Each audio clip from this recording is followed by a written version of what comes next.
Psychologist Alison is the author of Dealing with the Tough Stuff, and she joins us now. So what's the best way to manage your stress or manage your anxiety levels? Psychologist Alison Hill joins us now. So how do we deal with this in the heat of the moment? So there's a couple of things you can do when you're absolutely caught in that moment. There is nothing more inspiring than watching someone courageously take on change and come out the other end a different person. This is something that I get to help people do every single day.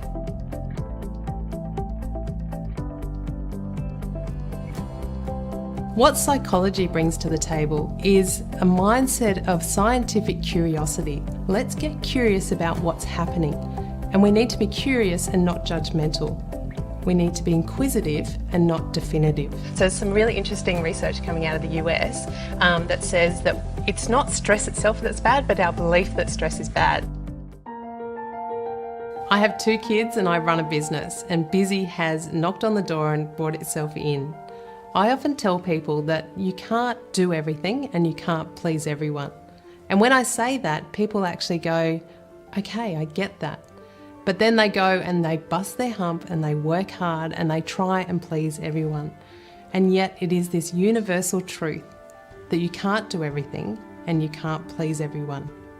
When we really get that, it's absolutely liberating, because now we get to choose what we do, and we get to choose the people that we want to influence the most. Dealing with the tough stuff is all about those inevitable tough conversations that you will have to have in a workplace. For example, it might be the performance conversation, or it might be the conversation that you need to have with your high performer that's just not part of the team.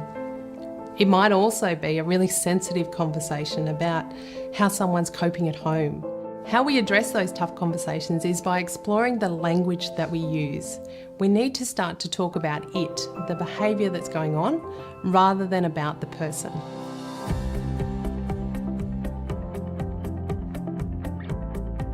One of the tools that I give people is to talk about the mindsets that matter, and in particular 2 mindsets.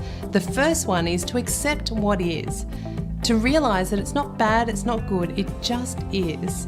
And then from there, have the catalyst to be able to drive what could be, what might be possible, and what can I have an impact on that will make all the difference. It's so important to me what happens after a conference and after a workshop, when people actually get into action and they change something in their life. The tools that I give people are based in science and they work. They help them to be able to deal with that sense of overload, particularly in a change environment, and they help them to have the conversations that they need to have.